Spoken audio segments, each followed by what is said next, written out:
Olá pessoal, eu me chamo Leonis Andrade, eu sou estudante de História e hoje eu vou conversar com vocês a respeito de um patrimônio material que foi tombado não faz muito tempo, que é o sítio arqueológico do Valongo. O Cais do Valongo ele foi construído formalmente em 1811 pela Intendência Geral da Polícia da Corte e tinha como principal objetivo a comercialização de escravos. O termo Valongo, ele designa Vale Longo, que existia entre os morros da Conceição e do Livramento.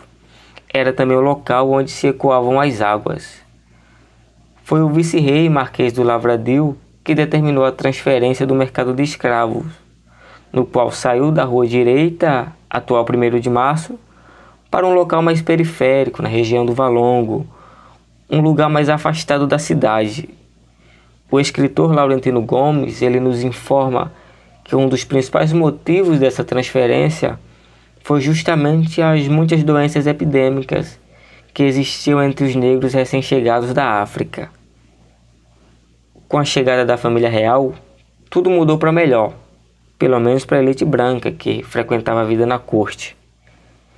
Entre 1808 e 1822, a população cresceu de forma notável e o número de escravos triplicou, haja vista o crescimento na demanda que se tinha por eles. A região do cais era composta pelo lazareto, casa de engorda, mercados escravistas e o cemitério dos Pretos Novos. Em 1831, o tráfico transatlântico foi proibido. Com isso, o Cais do Valongo foi fechado. Todavia, é importante ressaltar que foram criadas novas estratégias para burlar a lei e prosseguir com o tráfico de escravos, mesmo que de modo clandestino. Em 1843, Dom Pedro II ele determinou que o cais fosse aterrado e sobre ele fosse construído um novo cais para receber a princesa Teresa Cristina, que seria sua futura esposa. O cais ele foi rebatizado e passou a ser chamado de Cais da Imperatriz. O cais serviu ainda como ponto de atracação por pelo menos mais 6 décadas, até ser enterrado durante as reformas do governo de Pereira Passos, no qual deu lugar à Praça do Comércio. Laurentino Gomes ele conta que em 1996 a história do Valongo emergiu do subsolo de uma forma abrupta. Ele relata a história de um casal de moradores do bairro da Gamboa que decidiu fazer reformas em sua casa e durante essas escavações encontrou centenas de fragmentos de ossos misturados a cacos de cerâmica. Eram os vestígios do cemitério dos Pretos Novos, o local onde eram enterrados os escravos. Gomes ele elucida também que tais fragmentos apresentavam sinais de cremação. O motivo seria que somente os brancos tinham o privilégio de serem sepultados em igrejas próximas de Deus. Já os escravos eram jogados em valas comuns, nas quais se ateava um fogo. No ano de 2011, o Cais do Valongo ele ganhou mais visibilidade com as escavações realizadas no local durante as obras do Porto Maravilha.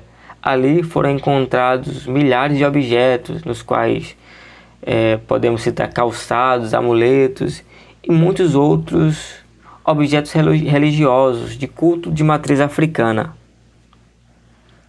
Foi no dia 20 de novembro de 2013 que o Instituto Rio Patrimônio da Humanidade alçou o Cais do Valongo a Patrimônio Cultural da cidade do Rio de Janeiro e somente em 2018 que ele recebeu o título de Patrimônio Mundial pela Unesco. Em suma, podemos dizer que o Cais do Valongo ele foi o principal porto de entrada de escravos no Brasil na primeira metade do século XIX.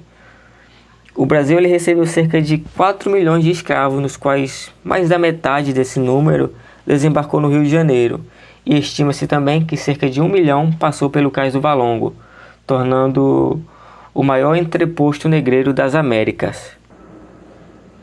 A escritora Tânia Lima ela nos conscientiza da necessidade de preservação do patrimônio, de modo de que sua exposição ela vem a provocar reflexão e inspirar uma consciência social, o que ela vai dizer, o que ela vai chamar de um antídoto contra a amnésia social de um período extremamente negativo da nossa história, porém algo que deve ser lembrado.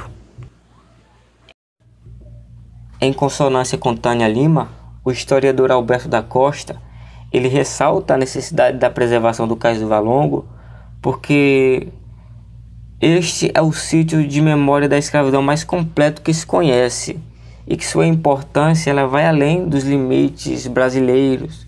É algo que ultrapassa barreiras, ultrapassa fronteiras, é símbolo de denúncia dos horrores sofridos no tempo da escravidão.